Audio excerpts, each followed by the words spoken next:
Cotton, जिसे भारत के कई हिस्सों में नरमा कहते हैं, एक बहुत इंपॉर्टेंट फसल है। इसे अक्सर व्हाइट गोल्ड कहा जाता है क्योंकि यह किसानों को अच्छा पैसा देता है। कॉटन प्लांट से निकलने वाले सॉफ्ट फ्लफी फाइबर का यूज कपड़े, धागे और कई दूसरी चीजें बनाने के लिए होता है, जो हम हर दिन यूज करते हैं। सोचिए, जो शर्ट आप पहने हैं या जिस बेडशीट पर आप सोते हैं, वो शायद कॉटन से बनी होगी। ये फसल सिर्फ एक प्लांट नहीं है, ये बड़ी टेक्सटाइल इंडस्ट्री का बेस है। सदियों से किसान कॉटन उगाते रहे हैं और इसने लाखों परिवारों की लाइफ को सपोर्ट किया है, उन्हें साल भर इनकम और काम का एक स्टेबल सोर्स दिया है। कॉटन के एक छोटे बीज से एक फिनिश्ड प्रोडक्ट बनने तक का सफर लंबा और इंटरेस्टिंग है। यह खेतों से शुरू होता है, जहां किसान धूप में कड़ी मेहनत करते हैं।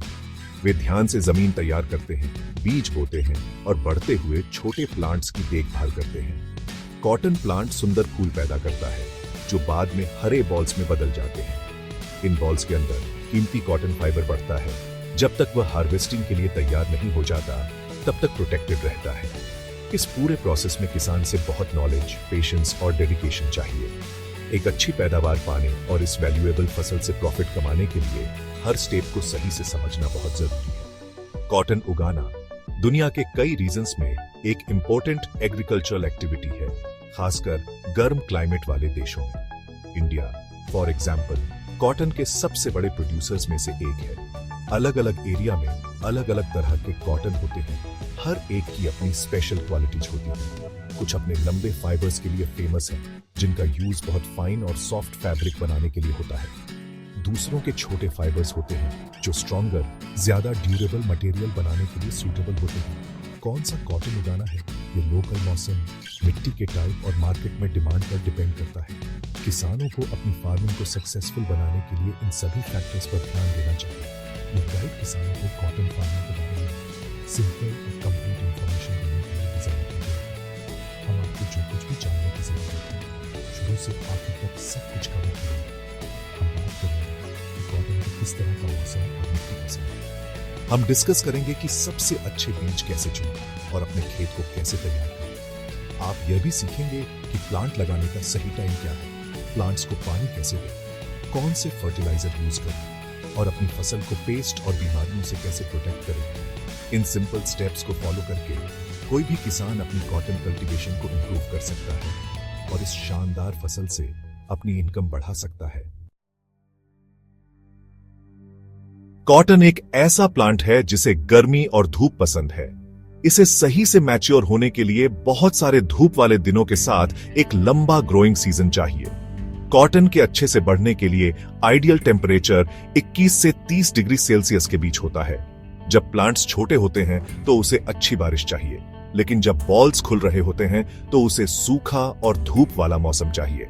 इस फाइनल स्टेज के दौरान बहुत ज्यादा बारिश या बादल वाला मौसम कॉटन फाइबर्स को डैमेज कर सकता है और फसल की क्वालिटी कम कर सकता है। इसलिए बारिश वाले ग्रोइंग सीजन और सूखे हार्वेस्ट सीजन के बीच क्लियर डिस्टिंक्शन वाले रीजन कॉटन कल्टीवेशन के लिए परफेक्ट है। मिट्टी का टाइप भी हेल्दी कॉटन क्रॉप के लिए बहुत इंपॉर्टेंट है। कॉटन अच्छी तरह से ड्रेन की हुई गहरी दोमट मिट्टी में सबसे अच्छा बढ़ता है। ये मिट्टी लंबे टाइम तक पानी रोक सकती है, जो प्लांट की जड़ों के लिए अच्छा है। ब्लैक कॉटन सॉइल, जो सेंट्रल और सदर्न इंडिया के कई हिस्सों में मिलती है, कॉटन फार्मिंग के लिए एक्सीलेंट होने के लिए फेमस है।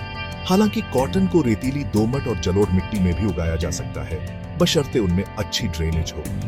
वाटरलॉगड खेतों से बचना इंपॉर्टेंट है, क्योंकि बहुत ज्यादा पानी जड़ों को सफोकेट कर सकता है और बीमारियों का कारण बन सकता है, जिससे आखिर में प्लांट की ग्रोथ और यील्ड पोटेंशियल को नुकसान होता है। सही बीज चुनना एक किसान के सबसे क्रिटिकल डिसीजंस में से एक है। अच्छी क्वालिटी के बीज हेल्दी प्लांट्स और ज्यादा यील्ड देते हैं।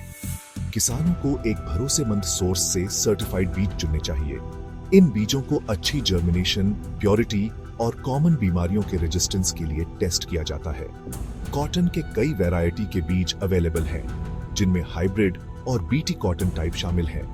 बीटी कॉटन को जेनेटिकली मॉडिफाई किया जाता है ताकि प्लांट को बॉलवर्म जैसे कुछ पेस्ट्स से प्रोटेक्ट किया जा सके, जिससे किसान को पेस्टिसाइड्स पर बहुत पैसा बच सकता है।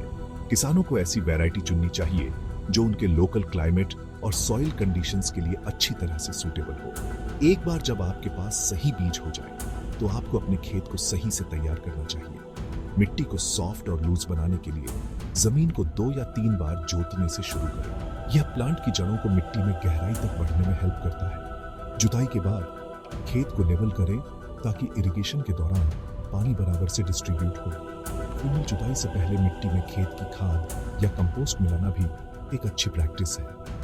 यह मिट्टी में जरूरी न्यूट्रिएंट्स जोड़ता है जिससे यह ज्यादा फर्टाइल हो जाती है। एक अच्छी तरह से तैयार खेत कॉटन के बीजों को अंकुरित होने और मजबूत हेल्दी प्लांट्स में बढ़ने के लिए एक परफेक्ट घर देता है। कॉटन के बीज बोने का टाइम फसल की सक्सेस के लिए बहुत इंपॉर्टेंट है। कॉटन बोने का सबसे अच्छा टाइम आमतौर पर मॉनसून की बारिश के आने के साथ होता है। आमतौर पर सिंचित एरिया में अप्रैल से मई तक और बारिश पर डिपेंडेंट एरिया में जून से जुलाई तक। सही टाइम पर बोने से यह इंश्योर होता है कि प्लांट्स को पीक ग्रोइंग सीजन से पहले अंकुरित होने और खुद को एस्टेब्लिश करने के लिए पर्याप्त नमी मिले।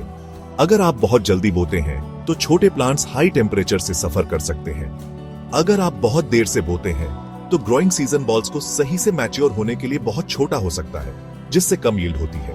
कॉटन के बीज बोने के अलग अलग मेथड्स हैं। सबसे कॉमन मेथड लाइन सोइंग है, जहां बीज सीधी लाइनों में एक स्पेसिफिक डिस्टेंस पर बोए जाते हैं। यह मेथड बाद के ऑपरेशंस जैसे वीडिंग, स्प्रेइंग और इरिगेशन को करना आसान बनाता है। लाइनों के बीच का डिस्टेंस लगभग 75 से 90 सेंटीमीटर होना चाहिए और एक लाइन के अंदर प्लांट्स के बीच का डिस्टेंस लगभग 30 से 45 सेंटीमीटर होना चाहिए। यह स्पेसिंग हर प्लांट को सूरज की रोशनी, हवा और मिट्टी से न्यूट्रिएंट्स पाने के लिए पर्याप्त जगह देता है। बीजों को 3 से 5 सेंटीमीटर की गहराई पर बोने से यह इंश्योर होता है कि अंकुरण के लिए उनका नम मिट्टी से अच्छा कांटेक्ट हो। कॉटन के लिए प्रॉपर इरिगेशन बहुत जरूरी है, खासकर इसकी क्रिटिकल ग्रोथ स्टेज के दौरान। प्लांट को फूल आने और बॉल बनने के टाइम पानी चाहिए। पहली इरिगेशन आमतौर पर बोने के लगभग 3 से 4 हफ्ते बाद दी जाती है, अगर बारिश नहीं होती है। उसके बाद मिट्टी के टाइप और मौसम की कंडीशंस के आधार पर हर 2 से 3 हफ्ते में खेत को पानी दें। ओवर वाटरिंग से बचना इंपॉर्टेंट है, क्योंकि इससे बॉल्स गिर सकते हैं। ड्रिप इरिगेशन कॉटन के लिए एक बहुत ही एफिशिएंट मेथड है, क्योंकि यह सीधे प्लांट की जड़ों तक पानी पहुंचाता है, पानी बचाता है और लाइनों के बीच खरपतवार के ग्रोथ को रोकता है। फर्टिलाइजर्स के थ्रू सही न्यूट्रिएंट्स देना हाई यील्ड के लिए जरूरी है। कॉटन को नाइट्रोजन, फास्फोरस और पोटेशियम की बैलेंस डोज चाहिए। सॉइल टेस्ट जरूरी फर्टिलाइजर की सही अमाउंट का पता लगाने में हेल्प कर सकता है। आमतौर पर नाइट्रोजन की आधी डोज और फास्फोरस और पोटेशियम की पूरी डोज बोने के टाइम पर अप्लाई करनी चाहिए। नाइट्रोजन का बचा हुआ आधा हिस्सा 2 स्प्लिट डोज में अप्लाई किया जा सकता है, पहली फूल आने के टाइम और दूसरी बॉल डेवलपमेंट के दौरान।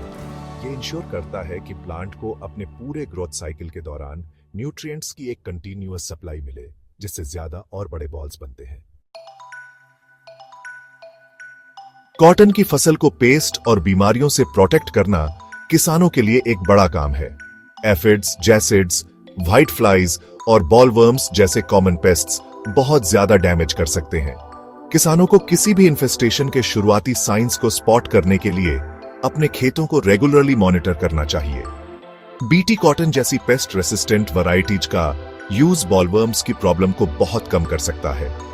दूसरे सकिंग पेस्ट्स के लिए रेकमेंडेड इंसेक्टिसाइड्स का स्प्रे करना जरूरी हो सकता है। क्रॉप रोटेशन का प्रैक्टिस करना और खेत को वीड्सों से साफ रखना भी इंपॉर्टेंट है, क्योंकि यह कई पेस्ट्स के लाइफ साइकिल को तोड़ने में हेल्प करता है और आउटब्रेक की चांस को कम करता है।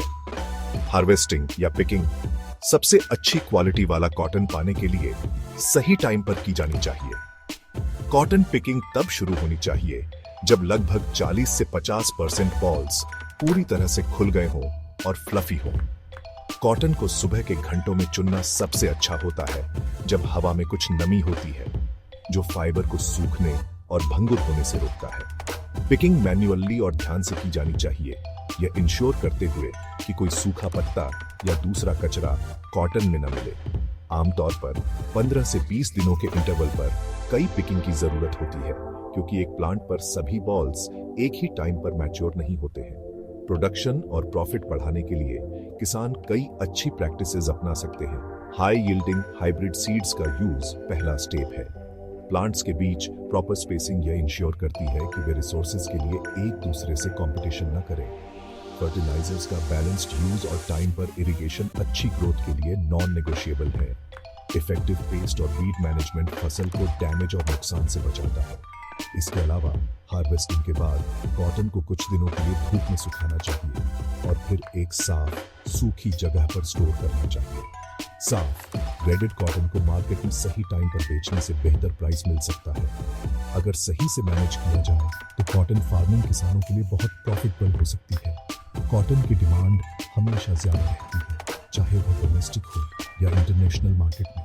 हालांकि कुछ सावधानियां भी बरतनी है।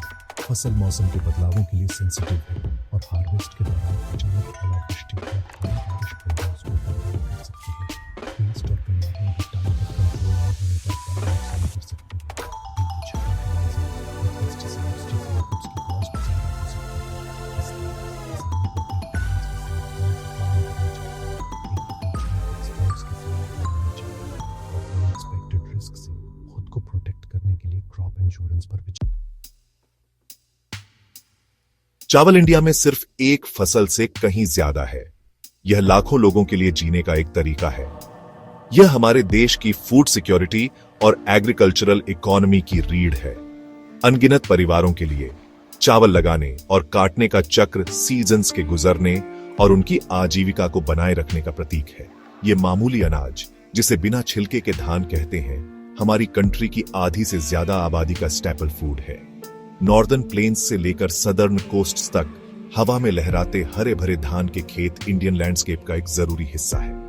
चावल का कल्चरल सिग्निफिकेंस भी उतना ही गहरा है, जो हर स्टेट में धार्मिक सेरेमनीज, फेस्टिवल्स और डेली मील्स में शामिल होता है। सच में चावल की खेती को समझना इंडियन एग्रीकल्चर के दिल को समझना है। चावल उगाने के लिए आइडियल कंडीशंस में खास क्लाइमेट और सॉइल फैक्टर्स का कॉम्बिनेशन शामिल है। चावल फंडामेंटली एक ट्रॉपिकल और सब ट्रॉपिकल प्लांट है, जो गर्म और ह्यूमिड वेदर में अच्छी तरह से उगता है।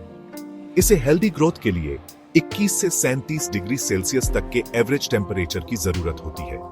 भरपूर धूप बहुत जरूरी है, लेकिन पानी की कंसिस्टेंट सप्लाई भी जरूरी है, क्योंकि चावल एक वाटर इंटेंसिव क्रॉप है।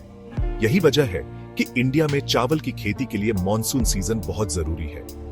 इन महीनों के दौरान भारी बारिश धान के खेतों को पनपने के लिए जरूरी पानी देती है। मॉनसून के बिना इन बड़े खेतों की इरिगेशन की चुनौती बहुत बड़ी होगी और हमारे वाटर रिसोर्सेज पर भारी दबाव पड़ेगा। मिट्टी की बात करें तो चावल काफी अडेप्टेबल है, लेकिन कुछ खास तरह की मिट्टी में सबसे अच्छा उगता है।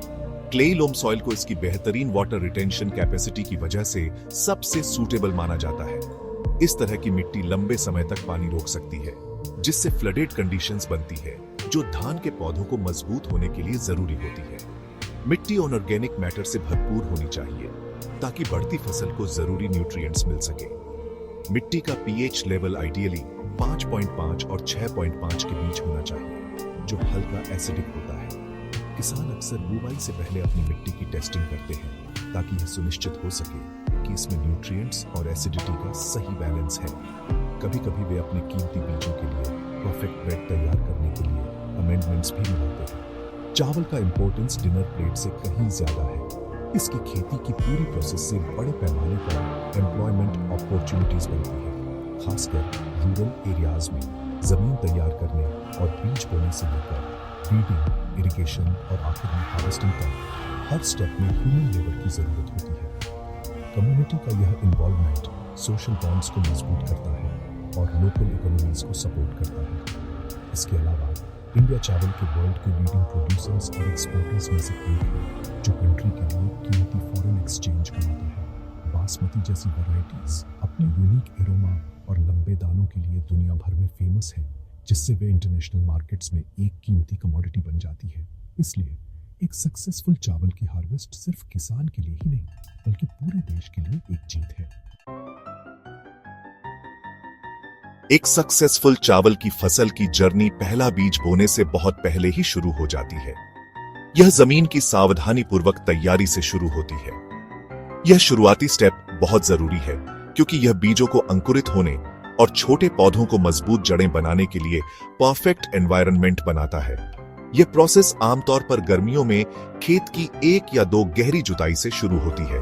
यह मिट्टी के बड़े ढेलों को तोड़ने, पिछले सीजन के खरपतवारों को हटाने और किसी भी छिपे हुए कीटों को धूप में एक्सपोज करने में मदद करता है। एक अच्छी तरह से जुता हुआ खेत बेहतर एयरेशन और पानी के अंदर जाने की परमिशन देता है, जो चावल के पौधे के हेल्थ के लिए जरूरी है। किसान अक्सर इस जरूरी काम के लिए बैलों द्वारा खींचे जाने वाले ट्रेडिशनल लकड़ी के हल या मॉडर्न ट्रैक्टर्स का इस्तेमाल करते हैं।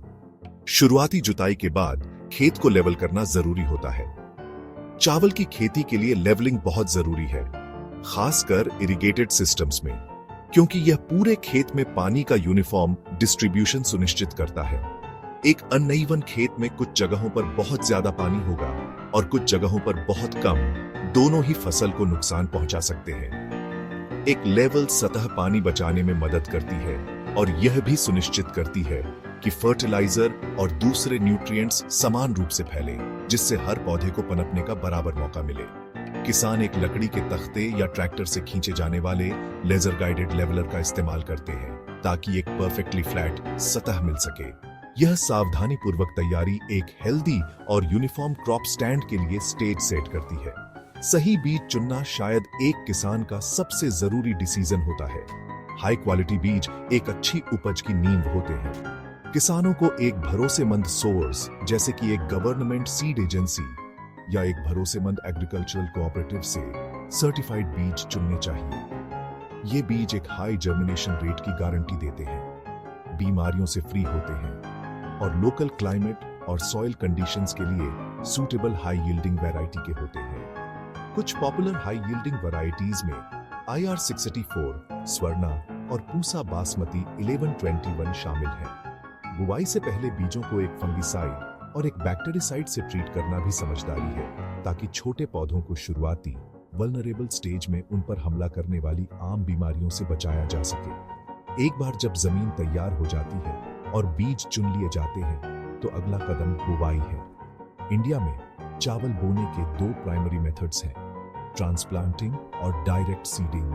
ट्रांसप्लांटिंग मेथड ज्यादा कॉमन है। इसमें पहले एक छोटी अलग प्लॉट, जिसे नर्सरी कहते हैं, में पौधे उगाना शामिल है। लगभग 25 से 30 दिनों के बाद इन छोटे हेल्दी पौधों को उखाड़कर मैन पडेड फील्ड में मैन्युअली लगाया जाता है। पडलिंग खेत को पानी से भरा होने पर जुताई करने की प्रोसेस है, जिससे पौधों के लिए एक सॉफ्ट मडी बेड बनता है। इस मेथड से खरपतवारों से कम कंपटीशन होता है और एक ज्यादा मजबूत फसल मिलती है, हालांकि इसमें ज्यादा लेबर की जरूरत होती है। दूसरी ओर डायरेक्ट सीडिंग में बीजों को सीधे मैन फील्ड में बोया जाता है, जिससे समय और लेबर बचता है।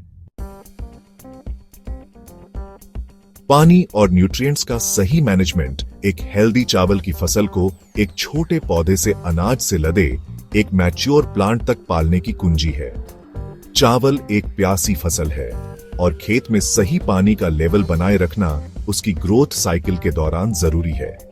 ट्रांसप्लांटिंग के बाद की शुरुआती स्टेज में लगभग 2 से 5 सेंटीमीटर का उथला पानी का लेवल बनाए रखना चाहिए। यह पौधों को स्थापित होने में मदद करता है और खरपतवारों की ग्रोथ को कंट्रोल करता है। जैसे जैसे पौधे लंबे होते हैं, पानी का लेवल धीरे धीरे बढ़ाया जा सकता है। कंसिस्टेंट इरिगेशन बहुत जरूरी है, खासकर टिलरिंग की क्रिटिकल स्टेज में, जब नई शूट्स उगती हैं और फ्लावरिंग होती है। कई किसान मॉनसून की बारिश पर निर्भर करते हैं, लेकिन कम बारिश वाले एरियाज में कैनाल्स, ट्यूबवेल या पंप्स के थ्रू इरिगेशन जरूरी हो जाता है। ठीक इंसानों की तरह पौधों को भी मजबूत और हेल्दी बढ़ने के लिए एक बैलेंस्ड डाइट की जरूरत होती है। चावल को जरूरी न्यूट्रिएंट्स, खासकर नाइट्रोजन, फास्फोरस और पोटेशियम की लगातार सप्लाई की जरूरत होती है। बुवाई से पहले मिट्टी की टेस्टिंग से किसान को ठीक ठीक पता चल सकता है कि खेत में किन न्यूट्रिएंट्स की कमी है। इसके बेसिस पर एक कस्टमाइज्ड फर्टिलाइजर प्लान बनाया जा सकता है। आमतौर पर फास्फोरस और पोटेशियम की पूरी डोज, साथ ही नाइट्रोजन का एक हिस्सा ट्रांसप्लांटिंग से ठीक पहले मिट्टी में डाला जाता है। बची हुई नाइट्रोजन को फसल की एक्टिव ग्रोथ फेजेस के दौरान 2 या 3 स्प्लिट डोज में डाला जाता है। ऑर्गेनिक मैन्योर जैसे फार्मयार्ड मैन्योर या कंपोस्ट का भी इस्तेमाल सॉइल हेल्थ को बेहतर बनाने और न्यूट्रिएंट्स की धीमी रिलीज प्रोवाइड करने के लिए किया जा सकता है। अनफॉर्चुनेटली चावल की फसल कई कीटों और बीमारियों के प्रति सेंसिटिव होती है, जो अगर टाइम पर मैनेज न की जाए तो उपज को काफी कम कर सकती है। कॉमन कीटों में स्टेम बोरर शामिल है, जो पौधे के तने में सुरंग बनाता है, और ब्राउन प्लांट हॉपर, जो पौधों से रस चूसता है। बीमारियों में बैक्टीरियल लीफ ब्लाइट और ब्लास्ट बड़े खतरे हैं, जो पत्तियों पर धब्बे और पौधे की गर्दन को सड़ा सकते हैं। इंटीग्रेटेड पेस्ट मैनेजमेंट या IPM इन प्रॉब्लम्स को कंट्रोल करने के लिए रेकमेंडेड अप्रोच है। इसमें मेथड्स का कॉम्बिनेशन इस्तेमाल करना शामिल है, जिसमें रेजिस्टेंट वैरायटीज उगाना, कीटों के नेचुरल प्रेडेटर्स को इनकरेज करना और केमिकल पेस्टिसाइड्स का इस्तेमाल केवल लास्ट रिसोर्ट के रूप में करना, जब कीटों की आबादी एक निश्चित थ्रेशोल्ड को पार कर जाए। खरपतवार प्रबंधन चावल की खेती में एक और लगातार काम है। खरपतवार चावल के पौधों के साथ पानी, न्यूट्रिएंट्स, धूप और जगह के लिए कंपटीशन करते हैं, जिससे फाइनल उपज पर काफी असर पड़ सकता है।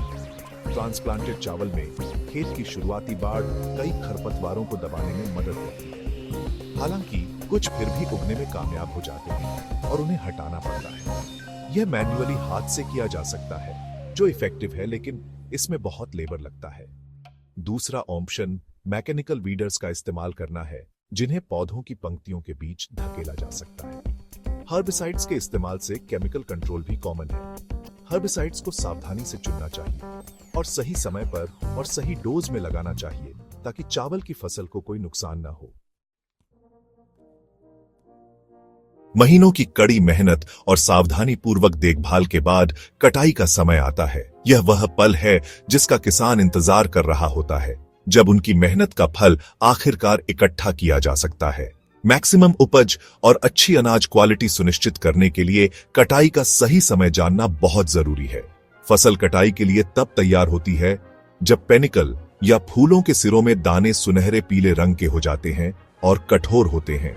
अनाज में नमी की मात्रा लगभग 20 से 25% होनी चाहिए। बहुत जल्दी कटाई करने से अपरिपक्व दाने मिलते हैं, जबकि बहुत देर से कटाई करने से बिखरने का खतरा होता है, जहां दाने पौधे से गिर जाते हैं और खो जाते हैं। खेत से मैच्योर धान की फसल को काटने की प्रोसेस को हार्वेस्टिंग कहते हैं। हार्वेस्टिंग 2 तरीकों से की जा सकती है, मैन्युअली या मैकेनिकली। ट्रेडिशनल मैनुअल मेथड में चावल के पौधों के डंठल को काटने के लिए एक तेज घुमावदार दरांती का इस्तेमाल करना शामिल है।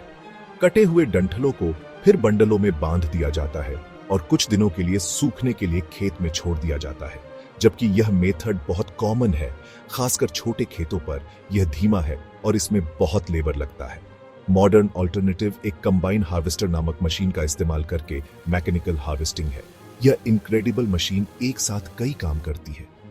यह फसल को काटती है, दानों को डंठलों से अलग करने के लिए उन्हें थ्रेश करती है और दानों को साफ करती है। यह सब खेत में एक ही बार में होता है।